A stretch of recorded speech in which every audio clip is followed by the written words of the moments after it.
ఆ బైబిల్లో ఉన్నటువంటి విషయాలు ఎంత గట్టిగా నేను మాట్లాడతాను, ఎంతసేపు మాట్లాడతాను తప్ప ఇతర మత గ్రంథాలకు వెళ్ళి వాటిని ప్రశ్నించే సమయం నాకు లేదు, అంత ఆసక్తి లేదు.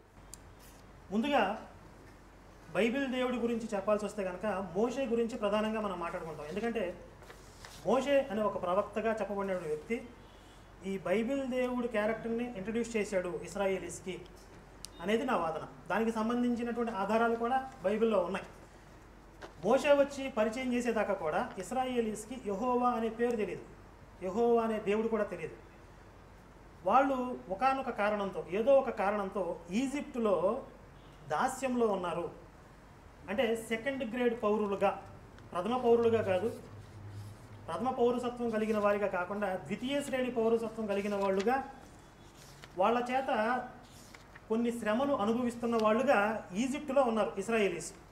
అలాంటి శ్రమల్లో ఉన్న వాళ్ళ దగ్గరికి మోషే పోయి, మనకు ఒక దేవుడు ఉన్నాడు, ఆ దేవుడు మనల్ని ఇక్కడి నుండి బయటికి తీసుకుపోయి మంచి పాలు తేనెలు ప్రవహించేటటువంటి ఒక దేశాన్ని మనకి ఇస్తానన్నాడు, కాబట్టి మిమ్మల్ని బయటికి తీసుకురావడానికి నన్ను పంపించాడు మీ దగ్గరికి అని చెప్పి వాళ్ళ దగ్గరికి వెళ్ళి చెప్పడం.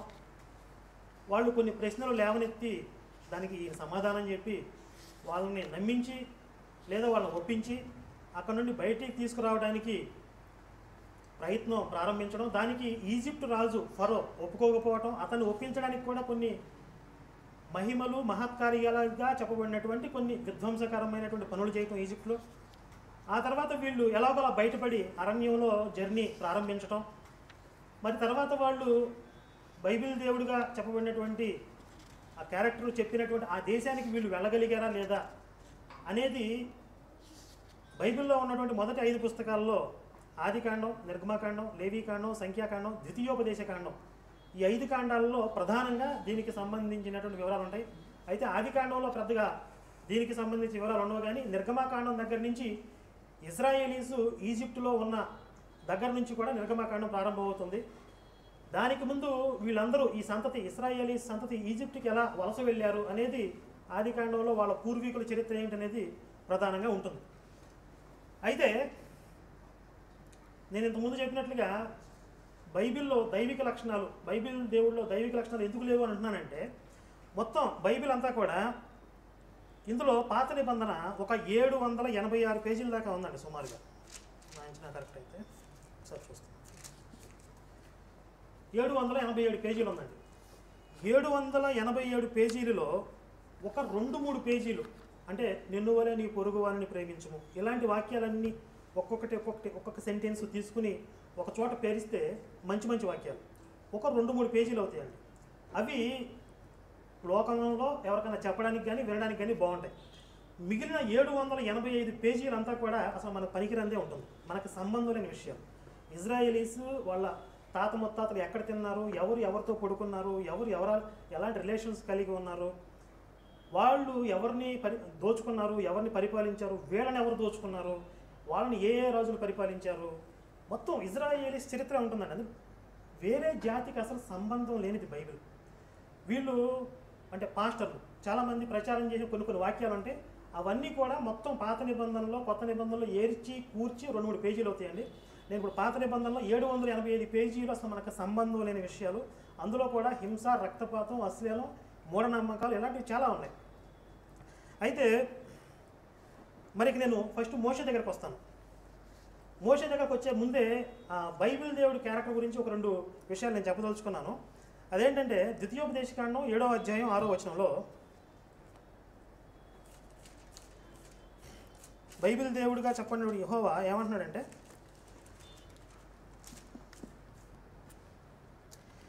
నీవు నీ దేవుడైన యెహోవా, నీవు అంటే ఇక్కడ ఇజ్రాయేలీస్ని ఉద్దేశించి చెప్తున్నాడు ఆయన. నీవు అంటే మొత్తం ఇజ్రాయేలీస్ ప్రజలు. నీవు నీ దేవుడైన యెహోవాకు ప్రతిష్ఠిత జనము, నీ దేవుడైన యెహోవా భూమి మీద ఉన్న సమస్త జనముల కంటే నిన్ను ఎక్కువగా ఎంచి నిన్ను తనకు స్వకీయ జనముగా ఏర్పరచుకొనెను. చూడండి, ఇక్కడ మిమ్మల్ని భూమి మీద ఉన్నటువంటి సమస్త జనాల కంటే కూడా ఎక్కువగా ఎంచి నిన్ను నా సొంత జనంగా నాకు ప్రతిష్ఠించుకున్నాను అంటున్నాడు. అంటే ఒక జాతిని ఉద్దేశించి, ఒక జాతిని సెపరేట్ చేసి, ఈ జాతి నా ప్రజలు, మిగిలిన వాళ్ళకంటే ఈ జాతి గొప్పది అనేది సహజంగా మనం క్యాస్ట్ లీడర్స్లో చూస్తాం. అంటే ఒక గ్రూప్, ఒక ముఠా నాయకుడు ఇలాంటి రేంజ్లో ఆ స్థాయిలో అయితే మనకు ఓకే. అంటే నాకు బైబిల్ చదువుతుంటే కూడా బైబిల్ దేవుడు ఒక ముఠా నాయకుడు, ఇజ్రాయెల్ ముఠా నాయకుడు ఆ స్థాయిలోనే కనపడ్డాడు, ఆ గ్యాంగ్ లీడర్ అన్న స్థాయిలోనే కనపడ్డాడు తప్ప ఎంతసేపు కూడా ఈ ఇజ్రాయేలీస్ జాతిని ఉద్దేశించి మిమ్మల్ని నేను ఉద్ధరిస్తాను, మీ ప్రయోజనాలు కాపాడుతాను, మీరు ఏం చేసినా కూడా మీరు దోచుకోవడానికి నేను సహకరిస్తాను, ఇలాంటి వాళ్ళని ప్రేరేపించే విషయాలే తప్ప లోక కళ్యాణం కొరకు ఆయన చేసినటువంటి పనులు ఏవి కూడా లేవు. ఇది బైబిల్ దేవుడికి సంబంధించి జస్ట్ ఒక శాంపిల్ మీకు ఇంట్రడ్యూస్ చేయడం జరిగింది. ఇక తర్వాత మనం మోషే దగ్గరికి వెళ్దాం.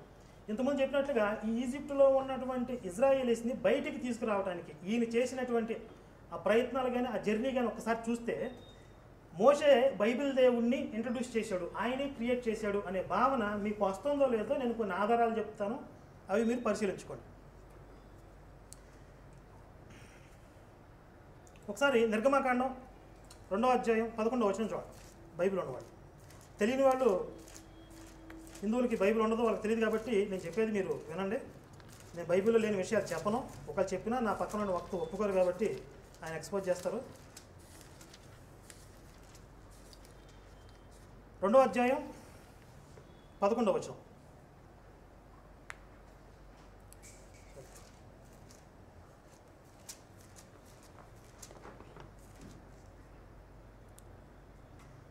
ఆ దినములలో మోషే పెద్దవాడై తన జనుల యొద్దకు పోయి వారి భారములను చూచెను.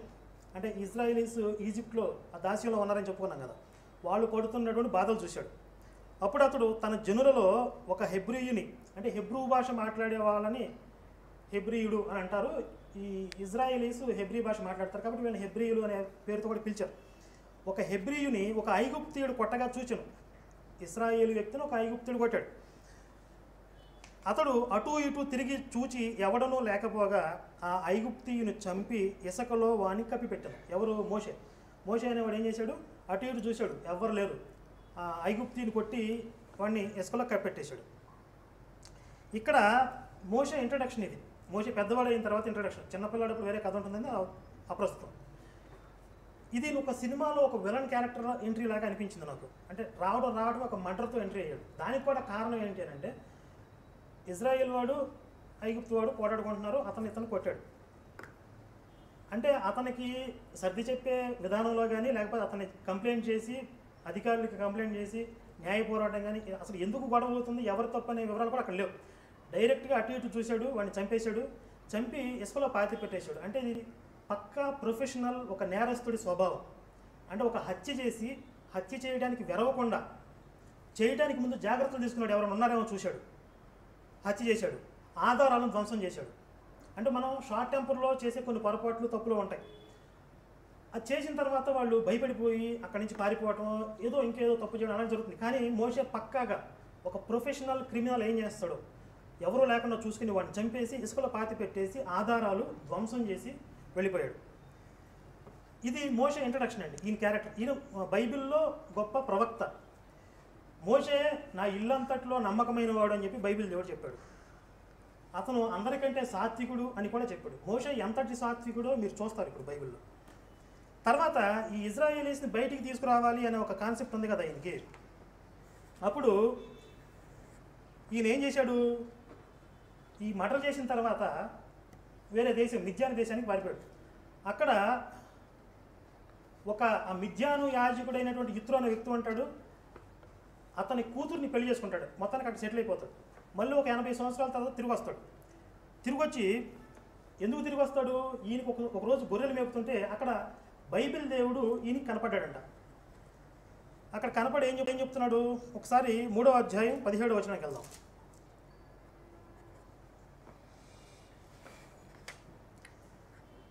3వ అధ్యాయం 16వ వచనం నుంచి చదువుతున్నాను నిర్గమాకాండంలోనే.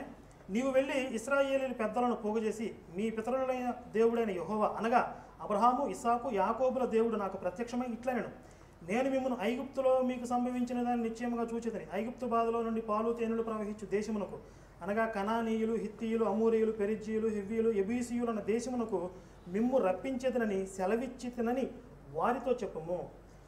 అక్కడ 7 జాతుల వాళ్ళు నివసిస్తున్నారు. ఆ 7 జాతుల వాళ్ళు నివసించే దేశానికి మిమ్మల్ని ఈ బాధలో నుండి బయటికి తీసుకెళ్ళిపోతానని చెప్పి ఇందుకు ఒక దేవుడు నాకు కనపడ్డాడు, మీ పితరుల దేవుడైన, నువ్వు వెళ్ళి వాళ్ళతో చెప్పు అని చెప్పి మోషేకి చెప్పాడు. సరే, ఈయన ఏమంటాడు తర్వాత దానికి?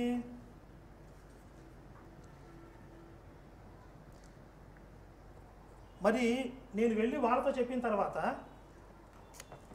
ఆయన పేరేమిటి అని వాళ్ళు అడిగితే దానికి నేనేం చెప్పాలి అంటాడు.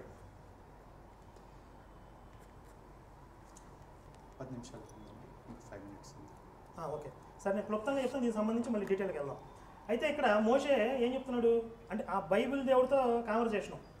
నేను వెళ్ళి వాళ్ళకి చెప్తే ఆయన పేరేంటి, బైబిల్ దేవుడు కూడా అనకూడదు, ఆ దేవుడి పేరేంటి అని చెప్పి ఇజ్రాయేలీస్ అడిగితే నేనేం చెప్పాలి అంటే, నేను ఉన్నవాడును అనువాడున ఎనటకు 6వ అధ్యాయం చూడండి, నిర్గమాకాండం 6వ అధ్యాయం. మరియు దేవుడు మోషేతో ఇట్లా, నేను యెహోవాను, నేను సర్వశక్తి గల దేవుడని పేరున అబ్రహాము ఇస్సాకు యాకోబులు ప్రత్యక్షమైతేనే కానీ యెహోవాను నా నామము నేను వారికి తెలియబడలేదు. అంటే యెహోవా అనే పేరు వాళ్ళకి తెలియదు, మీ పూర్వీకులకు నేను సర్వశక్తి గల దేవుడను అనే పేరు మీద నేను ప్రత్యక్షమయ్యానని చెప్పు, ఆ సర్వశక్తి గల దేవుడే ఇప్పుడు మనల్ని విడిపించడానికి వచ్చాడు అని చెప్పి నువ్వు వాళ్ళకి చెప్పు అని చెప్తున్నాడు. అయితే ఇది ఒక చిన్న కాంట్రడిక్షన్ ఉంది ఇక్కడ. మరి ఇదే బైబిల్లో కొంచెం ముందుకెళ్తే ఆదికాండంలో ఒక ప్రాంతానికి అబ్రహాము యెహోవా ఈరే అని పేరు పెట్టినట్టుగా ఉంది. యెహోవా అనే పేరు అబ్రహాము ఇస్సాకు యాకోబుకి తెలియకపోతే యెహోవా ఈరే అని పేరు ఎలా పెట్టాడు? ఇంకొకటి కొన్ని చోట్ల యెహోవా పేరుతో ప్రార్థన చేయటం ఆరంభమైనది అని కూడా ఉంది, అది మీకు రెఫరెన్స్లు ఇస్తాను నేను. సరే, ఇది కాంట్రడిక్షన్ నేను వదిలేసి ముందుకెళ్తే, అంటే బైబిల్ దేవుడు మోషే ద్వారా ఇజ్రాయేలీస్కి తనను తాను ఇంట్రడ్యూస్ చేసుకుని పలానా దేవుడు వచ్చి మనల్ని విడిపిస్తాడని చెప్పమని చెప్తున్నాడు. ఇక్కడ నా పాయింట్ ఏంటంటే, ఆల్రెడీ ఇజ్రాయేలీస్కి వాళ్ళ పూర్వీకుల దగ్గర నుండి సంక్రమించినటువంటి దేవుడికి సంబంధించిన నమ్మకాలు కానీ వాళ్ళ ఆరాధన పద్ధతులు కానీ అన్నీ కొనసాగుతూ ఉంటాయి, అంటే తరం నుంచి తరం వరకు. కానీ సడన్గా అవన్నీ యెహోవా గురించి వాళ్ళు ఎలా మాయమైపోయినాయి, యెహోవా అనే దేవుడు వాళ్ళకి తెలియకుండా ఎలా పోయాడు. కొత్తగా మోషే వచ్చి మన పూర్వీకుల చరిత్ర ఇది, వాళ్ళకి ప్రత్యక్షమైన దేవుడు ఇది, మన తాత ముత్తాతలతో ఆయన వాగ్దానం చేశాడు పలానా దేశం మనకి ఇస్తానని చెప్పి, కాబట్టి మనం ఎక్కడి నుండి వెళ్ళిపోవాలి అని మోషే చెప్పడం ఏంటి అంటే, ఇప్పుడు మన తాత ముత్తాతలకు సంబంధించిన విషయాలు కానీ మనం భారతదేశంలో ఎన్నో తరం మనకు తెలియదు, కానీ మన వందల వేల సంవత్సరాల నుండి మనకు సంక్రమించినటువంటి ఆచార వ్యవహారాలు మత విశ్వాసాలు మనం కలిగి ఉన్నాం. మధ్యలో ఎక్కడ కూడా ఆ సిస్టమ్ పూర్తిగా మటుమాయం అయిపోవడం కానీ బ్రేక్ అవ్వడం కానీ లేదు. కానీ ఇజ్రాయేలీస్కి ఇలా మటుమాయం అయిపోయి వాళ్ళు అక్కడ ఈజిప్టులో ఉన్నప్పుడు యెహోవాను పూజిస్తున్నారని లేదు, ఈయన వచ్చి పరిచయం చేసుకున్నాడు. అంటే ఇక్కడ మోషే అనే ఒక వ్యక్తి స్పష్టంగా నేర స్వభావం కలిగిన ఒక వ్యక్తి బైబిల్ దేవుడిని ఇంట్రడ్యూస్ చేశాడు. అది కూడా అతనికి ఒక జాతి అహంకారం ఉంది. ఇంతకుముందు ఆ హత్య చేసింది కూడా తన జాతి వాడిని ఐగుప్తీయుడు కొడుతున్నాడు అనేటటువంటి దురాభిమానంతో వాడిని చంపేసి హత్య చేశాడు. అంటే మోషేలో ఒక జాతి దురాభిమానం ఎంత ఉంది అంటే వేరే జాతి వాడిని కొట్టి చంపేసి ఎంత ఉంది. అలాంటి జాతి దురాభిమానం కలిగినటువంటి మోషే ఈ ఈజిప్టులో ఉన్నటువంటి ఈ ఐగుప్తు ఇజ్రాయేలీస్ అందరినీ కూడా బయటికి తీసుకుపోయి వీళ్ళకి ఒక రాజ్యాన్ని ఏర్పాటు చేయాలి, వాళ్ళకి నేను రాజు అవ్వాలి అనే ఒక మనస్తత్వం కలిగి ఉన్నాడు. దానికోసం ఒక దేవుడిని సృష్టించి వాళ్ళ దగ్గరికి తీసుకొచ్చాడు. ఇది మొదటి రౌండ్లో నా యొక్క ఆర్గ్యుమెంటు. దీనికి సంబంధించి ఈ యెహోవా అనే దేవుణ్ణి మోషే కల్పించాడు అనే దానికి సంబంధించి, ఆ పాయింట్కి సంబంధించి ఇంకా అనేక ఆధారాలు నేను మీకు ఇవ్వబోతున్నాను. తర్వాత వీళ్ళ జర్నీ ఎలా సాగిందనే ఆ వివరణలో అవన్నీ కూడా మీకు వస్తాయి. సంతోషం అండి. 13 నిమిషాల్లో మీరు ముగించారు. రాంపల్ గారు, ఇంతవరకు కర్ణాకు సుగుణ గారు చెప్పినటువంటి అంటే బైబిల్ సంబంధం లేనటువంటి కర్ణాకు సుగుణ గారు మాత్రమే కల్పించినటువంటి కట్టుకథలు మనం విన్నాం. అయితే ఇప్పుడు ఏంటంటే నిజంగా బైబిల్ దేవుడు ఎవరు, బైబిల్ అంటే ఏంటి అన్నది నేను మొదట ఇంట్రడక్షన్ ఇచ్చి అటు తర్వాత కర్ణాకు సుగుణ గారు చెప్పినటువంటి ఆ అసత్యాలను ఒక్కొక్కదాన్ని నేను విడదీస్తాను. ఎక్కువ మాట్లాడలేదు ఆయన, అన్ని సొంత మాటలు మాట్లాడాడు. బైబిల్లో ఎలాంటిది ఆయన మాట్లాడిన దానికి బైబిల్ ఏ వచ్చినా కూడా సపోర్ట్ చేయట్లేదు. సరే, ఆ విషయానికి వస్తాను చివరిలో. మొట్టమొదటిగా బైబిల్ అంశం ఏంటంటే ఇక్కడ ఈరోజు తీసుకున్నటువంటి అంశం చాలామంది తెలియదు. బైబిల్ అన్నది దైవ గ్రంథమా అన్నది మొదటి అంశము. ఇందులోనే రెండవది ఏంటంటే బైబిల్ దేవుడు ఉన్నాడా, లేకపోతే బైబిల్లో దేవుడు ఉన్నాడా, లేకపోతే బైబిల్లో ఉన్నటువంటి ఆ పాత్రకి దేవుని లక్షణాలు సరిపోతాయా అన్నది టైటిల్. బైబిల్ దైవ గ్రంథమా. నెంబర్ 2, బైబిల్లో దేవుడు ఉన్నాడా, లేకపోతే బైబిల్లో ఉన్నటువంటి ఆయనకి దైవ లక్షణాలు ఉన్నాయా అన్నది అంశం. అయితే కర్ణాకు సుగుణ గారు ఆయన యథావిధిగానే ఎక్కడ ఈ పుస్తకం ఉంది కదా, క్రైస్తవ ప్రచారకులు దాచిపెడుతున్నటువంటి బైబిల్ దేవుని నిజ స్వరూప స్వభావాలు అనేటువంటి ఒక పుస్తకాన్ని వ్రాసాడు. ఈ పుస్తకాన్ని చదువుతున్నప్పుడు నాకు నిజంగా చాలా బాధ అనిపించింది. ఏంటంటే ఇటు హైందవ సమాజానికి బైబిల్ తెలియదు కాబట్టి బైబిల్లో ఒక వచనాన్ని కోట్ చేసి ఏమి వ్రాసినా సరే హైందవ సమాజం నమ్ముతుంది అనేటువంటి ఒక కాన్ఫిడెన్స్తో ఆయన రాశాడు. అలా హైందవ సమాజాన్ని తప్పుత్రోవ పట్టిస్తున్నాడు, క్రైస్తవ సమాజాన్ని కలవర పెడుతున్నాడు. చాలా బాధ అనిపించింది. ఇప్పుడు నేను క్రైస్తవ ప్రచారకుని కాబట్టి ప్రభువైన యేసుక్రీస్తును ప్రకటిస్తున్నాను కాబట్టి నిజానిజాలు మీ ముందుకు తీసుకుని వస్తాను. అందుకంటే ముందుగా ఏంటంటే ఇదిగో నా చేతిలో బైబిల్ ఉంది కదా, అటు హైందవ సమాజం చూడు బైబిల్ ఇది దైవ గ్రంథమా కాదా అన్నది ఎలా నిర్ధారణ జరుగుతుంది అంటే, ఈ బైబిల్ను చదువుతున్నప్పుడు మనకు వచ్చేటువంటి సొంత ఆలోచన దాని మీద రుద్దడం ద్వారా తెలియదు బైబిల్ దైవ గ్రంథమా కాదా అన్నది. ఎలా తెలుస్తుందంటే, ద్వితీయోపదేశకాండము 4వ అధ్యాయం 8వ వచనంలో మోషే అడుగుతాడు ఇశ్రాయేలు సమాజాన్ని, మరియు నేడు నేను మీకు అప్పగించుతున్న ఈ ధర్మశాస్త్రం అంతటిలో ఉన్న కట్టడలను నీతి విధులను గల గొప్ప జనమేది అని ప్రశ్నిస్తాడు. అంటే ఇలాంటి నీతి విధులు కలిగినటువంటి కట్టడలు కలిగినటువంటి గ్రంథం ఈ ప్రపంచంలో ఇంకొకటి లేదు అని మోషే చెబుతున్నాడు. ఇంతకీ బైబిల్లో ఏముంది, ఈ బైబిల్ యొక్క ప్రత్యేకత, యునీక్నెస్ ఆఫ్ బైబిల్ ఏంటి అన్నది నేను మీకు వివరిస్తాను. అంటే ఇది దైవ గ్రంథమా కాదా అన్నది ఎలా నిర్ధారణ జరగాలి అంటే, దీనికి ఉండాల్సిన లక్షణాలు ఏంటి అన్నది. నంబర్ 1, బైబిల్ దైవ గ్రంథం ఎందుకు అంటే ఇట్స్ యూనిటీ అండ్ కన్సిస్టెన్సీ. అంటే బైబిల్ని 40 నుంచి 44 మంది ప్రవక్తలు వ్రాశారు, 1600 సంవత్సరాల పాటు వ్రాశారు, వేరువేరు ప్రాంతాల్లో రాశారు, వేరువేరు పరిస్థితుల్లో రాశారు, వేరువేరు వృత్తులకు సంబంధించిన వ్యక్తులు రాశారు. అయినా సరే బైబిల్లో ఉన్నటువంటి మెసేజ్ అన్నది, ఆ సారాంశం అన్నది ఎక్కడ కూడా తప్పుపోలే. మీకు అర్థమైన భాష చెబుతాను. ఒక వ్యక్తికి లేదా 40 మందిని పిలిచి 40 మందికి ఒకే విషయం చెప్పామనుకోండి, చెప్పిన తర్వాత 40 మందిని ఆ విషయాన్ని మరలా చెప్పమని అడిగినప్పుడు 40 మంది 40 రకాలుగా చెబుతారు అదే విషయాన్ని. కానీ బైబిల్ అలా లేదు. 40 మంది ప్రవక్తలు రకరకాల కాలాల్లో రకరకాల ప్రాంతాల్లో ఒకే విషయాన్ని ఎక్కడ విభేదించుకుంటూ చెప్పడం జరిగింది.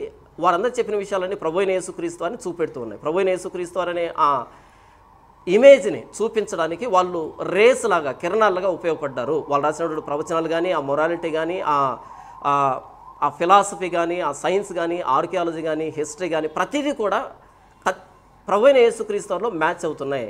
Number 1, it's unity and it's consistency. దాన్ని బట్టి నేను బైబిల్ దైవ గ్రంథం, నేను కాదు మేధావులు ఒప్పుకునేటువంటి విషయం ఇది. ఏదైనా గ్రంథం రాయబడినప్పుడు ఆ గ్రంథంలో సెల్ఫ్ కాంట్రడిక్షన్స్ ఉండకూడదు. బైబిల్లో there is no single self contradiction in the Bible. Number 2, scientific accuracy.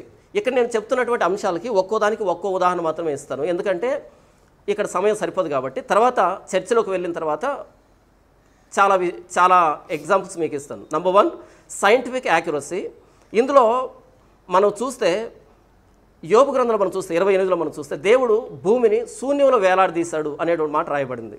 అయితే మనం గ్రీక్ మిథాలజీ కానీ, రోమన్ మిథాలజీ కానీ ఇక్కడ వెళ్ళినప్పుడు కానీ అక్కడ ఏనుగులు భూమిని మోస్తూ ఉన్నట్టుగా, గుర్రాలు మోస్తూ ఉన్నట్టుగా, లేకపోతే ఆయా కల్పిత పాత్రలు రకరకాల రూపాల్లో భూమిని మోస్తూ ఉన్నట్టుగా ఇలాంటి కొన్ని విషయాలు మనకు కనబడతాయి. కానీ బైబిల్లో యోబు గ్రంథం అన్నది ఆదికాండం కంటే ముందు వ్రాయబడినటువంటి పుస్తకం అది. అయితే అది కూర్చే విషయంలో తర్వాత వచ్చింది. అక్కడ దేవుడు భూమిని శూన్యంలో వేలాడదీశాడు, అర్త్ హ్యాంగ్స్ ఆన్ నథింగ్ అనేటువంటి మాట రాయబడింది. సైంటిఫిక్ యాక్యురసీ, ఇది ఒక ఎగ్జాంపుల్ మాత్రమే. Number 3, archaeological evidences. బైబిల్కు ఉన్న ఆర్కియాలజికల్ ఎవిడెన్సెస్ ప్రపంచంలో ఏ గ్రంథానికి కూడా లేవు. అందులో మనం చెప్పుకోవాల్సిన విషయం ఏంటంటే 1947లో కుమ్రన్ కేవ్స్లో దొరికినటువంటి డెడ్ సీ స్క్రోల్స్. ఆ డెడ్ సీ స్క్రోల్స్ని పరిశీలించినప్పుడు 99% అంతకుముందు ఉన్నటువంటి మ్యాసోరిటిక్ టెక్స్ట్తో ఎగ్జాక్ట్గా మ్యాచ్ అయ్యాయి. అంటే ఇంత ఆర్కియాలజికల్ ఎవిడెన్స్ ఈ ప్రపంచంలో ఏ గ్రంథానికి కూడా లేవు. So Bible is the word of God. ఇక నంబర్ 5 ఏంటంటే ఫుల్ఫిల్డ్ ప్రాఫెసీస్. బైబిల్లో ప్రవక్తలు చెప్పినటువంటి ప్రతి ప్రవచనం పాత నిబంధనలో ప్రతి ఒక్కటి పిన్ పాయింట్ యాక్యురేట్గా ప్రభువైన యేసుక్రీస్తులో నెరవేరింది. లేదా ఆయా రాజ్యాల గురించి, ఆయా వ్యక్తుల గురించి చెప్పినటువంటి ఆ ప్రవచనాలు ఎగ్జాక్ట్గా నెరవేరాయి. Fulfilled prophecies. అందులో ఒక ఉదాహరణ ఏంటంటే యెషయా గ్రంథం 53వ అధ్యాయం అన్నది ప్రతి అక్షరం, ప్రతి లైన్ అన్నది ప్రభువైన యేసుక్రీస్తు సిలువను గురించి యేసుప్రభు రాకముందు 700 సంవత్సరాల క్రితమే ఇంత ఎగ్జాక్ట్గా ఎలా వ్రాయబడింది. Fulfilled prophecy. నంబర్ 5, ఈ బైబిల్ ఎవరైతే చదువుతారో ఈ బైబిల్ ఆ చదివిన వారి మీద క్రియేట్ చేసినటువంటి ఇంపాక్ట్ అనేది, ప్రభావం అనేది అత్యంత దుర్మార్గుల్ని పరిశుద్ధులుగా చేస్తుంది. From wicket to saints. అంటే పాపాత్మ నుంచి పరిశుద్ధులుగా మారారు. ఇది దైవ గ్రంథానికి ఉండాల్సినటువంటి లక్షణం. ఇకపోతే బైబిల్ అనేది 2000 సంవత్సరాలుగా దాడి చేయబడుతున్నటువంటి పుస్తకం. మొన్నటికి మన ట్యాంక్ బండ్ మీద కూడా బైబిల్ మీద దాడి జరిగింది, అంతకుముందు కూడా బైబిల్ కాల్చివేయడం జరిగింది. అంటే మనకు తెలిసినటువంటి ఉదాహరణ. 2000 సంవత్సరాలుగా దాడి చేయబడుతున్నటువంటి ఏకైక పుస్తకం, no other book except Bible, only Bible has been persecuting. అంటే దీన్ని దాడి చేస్తున్నారు 2000 సంవత్సరాలుగా, అయినా సరే స్టిల్ ఇప్పటిగా సర్వైవ్ అయిందంటే అది దైవ గ్రంథం అయి ఉండాలి. ఉదాహరణకి ఏంటంటే డొమిషియన్ అనేటువంటి చక్రవర్తి ఉన్నాడు 303 ADలో. ఈ డొమిషియన్ పర్సిక్యూషన్ ఏంటంటే బైబిల్ కనబడితే దాన్ని కాల్చిపడేయాలి అనేటువంటి ఒక శాసనం ఉండేది. అయినా సరే ఆ పర్సిక్యూషన్ తట్టుకుని బైబిల్ ఇంతవరకు వచ్చిందంటే ఇది దైవ గ్రంథం. ఇంకా వేరే ఉదాహరణ ఏంటి అంటే బైబిల్ని ఎవరైతే పట్టుకుంటారో వాళ్ళకి అర్థమయ్యే విషయం ఏంటంటే బైబిల్లో ఉన్నటువంటి నీతి సూత్రాలు ఈ ప్రపంచంలో వేరే పుస్తకాలు మీకు కనిపించవు. సుపీరియారిటీ ఇన్ మొరాలిటీ, ఎథిక్స్, ఈ దైవ లక్షణాల విషయంలో బైబిల్లో ఉన్నటువంటి లక్షణాలు ఇక వేరే గ్రంథంతో మ్యాచ్ కావు. ఇది దైవ గ్రంథానికి ఉండాల్సిన లక్షణం. ఇకపోతే బైబిల్లో ఉన్నటువంటి ఇన్ఎగ్జాస్టబుల్ డెప్త్, అంటే మానవుని జ్ఞానానికి అందనంత లోతు బైబిల్. ఈ బైబిల్ చూడడానికి చాలా చిన్నగా ఉంది కదా, ఇందులో 1021 పేజీలు ఉన్నాయి. ఈ పేజీలు మీరు ఏ పాస దగ్గరికి వెళ్ళండి, ఏ మేధావి స్కాలర్ దగ్గరికి వెళ్ళండి, నేను బైబిల్ అంతా చదివేశాను, ఇదంతా నాకు అర్థమైపోయింది అనేటువంటి స్టేట్మెంట్ ఎవడో ఇవ్వడు. 100 సార్లు బైబిల్ చదివితే 100 కోణాల్లో అర్థమవుతుంది ఒకే విషయం.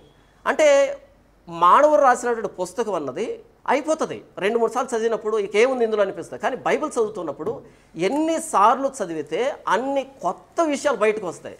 అంటే ఇన్ఎగ్జాస్టబుల్ డెప్త్ అంటే అది మానవుడు రాసింది కాదు, కేవలం దేవుడు రాస్తేనే ఇది సాధ్యమవుతుంది. ఇకపోతే బైబిల్ దైవ గ్రంథం అంటే ఎస్, ఎందుకు అంటే ప్రభువైన యేసుక్రీస్తు దీన్ని అనేక సందర్భాలు కోట్ చేశాడు. పాత నిబంధనని ప్రభువైన యేసుక్రీస్తు కోట్ చేశాడు, ఇది దైవ గ్రంథం. ఇకపోతే బైబిల్ చదువుతున్నప్పుడు ఒక వ్యక్తికి రెపెంటెన్స్ వస్తుంది, పశ్చాత్తాపం వస్తుంది, పాపాన్ని గురించి భయం అనిపిస్తుంది. ఇది దైవ గ్రంథం ఉండేటువంటి లక్షణం. ఇకపోతే బైబిల్ ఎలా ప్రారంభమవుతుందంటే ఆది యందు దేవుడు భూమి ఆకాశం సృజించెను అనేటువంటి దాంతో ప్రారంభమవుతుంది. అంటే ఇంకెక్కడ చూడకండి, ఈయనే సృష్టికర్త అని చెబుతూ ప్రారంభమైన బైబిల్. ఎండింగ్ ఎలా ఉంటుందంటే ఈ బైబిల్తో ఒకదాన్ని కలపకండి, ఒకదాన్ని తీసివేయకండి అనేటువంటి సెల్ఫ్ సఫిషియన్సీ. బైబిల్ దాటి ఇంకెక్కడికి వెళ్ళాల్సిన అక్కర్లేదు, బైబిల్ కలపాల్సిన అక్కర్లేదు, తీయాల్సిన అక్కర్లేదు అనేటువంటి విధంగా బైబిల్ ఎండ్ అవుతుంది. ఇకపోతే బైబిల్లో మనం కనుక చూస్తే దేవుడు మాట్లాడాను, దేవుడు సెలవిచ్చాను, దేవుడు ఇలా మాట్లాడుతున్నాడు, దేవుడు ఇలా చెప్పాడు అనేటువంటి మాటలు మోర్ దాన్ 2000 టైమ్స్, 2000 కంటే ఎక్కువ సార్లు దేవుడు మాట్లాడాడు, దేవుడు మాట్లాడాడు, దేవుడు మాట్లాడే మాటలు ఉంటాయి. అంటే బైబిల్ అన్నది దైవ గ్రంథము. ఇకపోతే ఇక బైబిల్లో ఉన్నటువంటి దేవునికి దైవ లక్షణాలు ఉన్నాయంటే ఎస్, బైబిల్లో ఉన్నటువంటి ఈయనకు తప్ప ఇంకా ఎక్కడ కూడా దైవ లక్షణాలు లేవు. దైవ లక్షణాలు అంటే ఏంటి? Number 1, he must be creator.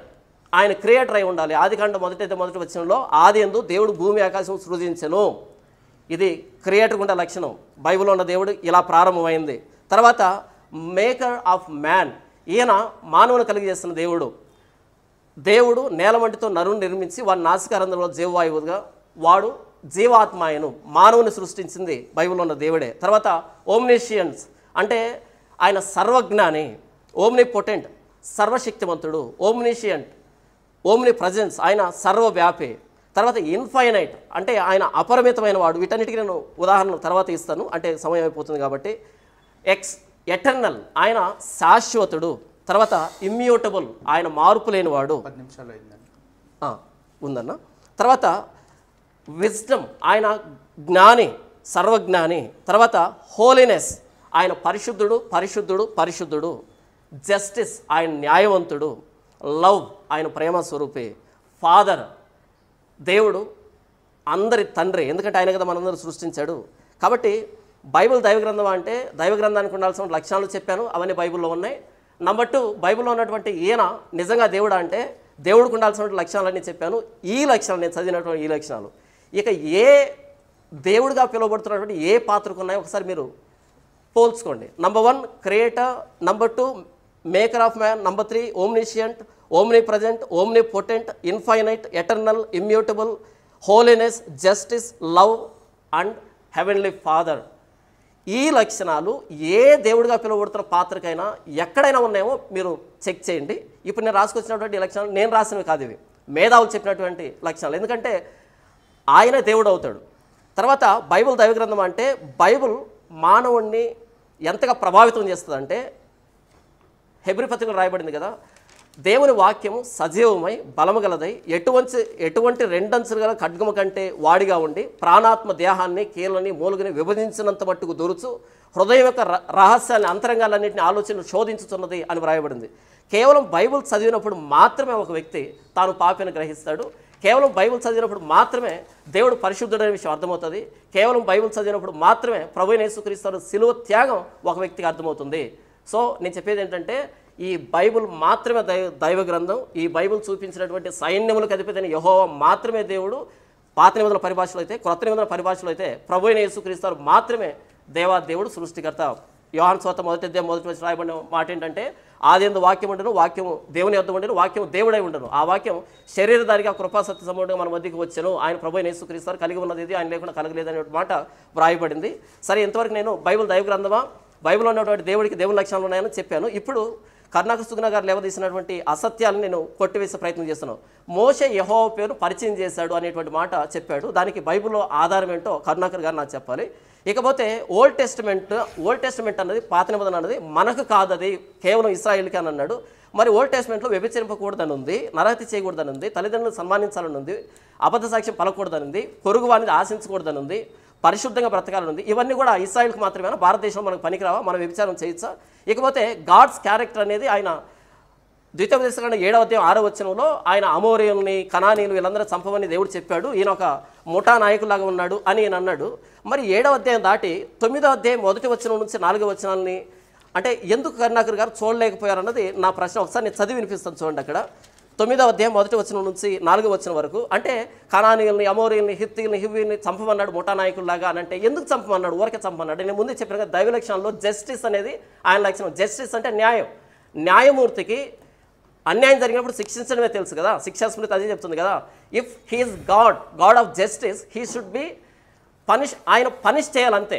అలా పనిష్ చేశాడు అమోరీయులు. నేను చదివి వినిపిస్తాను. ఇశ్రాయేలు వినుము, నీకంటే గొప్ప బలం గల జనములను, ఆకాశం అంటూ ప్రాకారములుగా గొప్ప పట్టణములను స్వాధీనపరుచుకుని నీవు యోర్దాను దాటబోతున్నావు. ఆ ప్రజలు గొప్పవారు, ఉన్నత దేహులు, వారు నీవు ఎరిగిన అనాకీల వంశస్థులు. అనాకీలు ఎదుట ఎవరు నిలవగలరు అన్న మాట నీవు వింటివి కదా.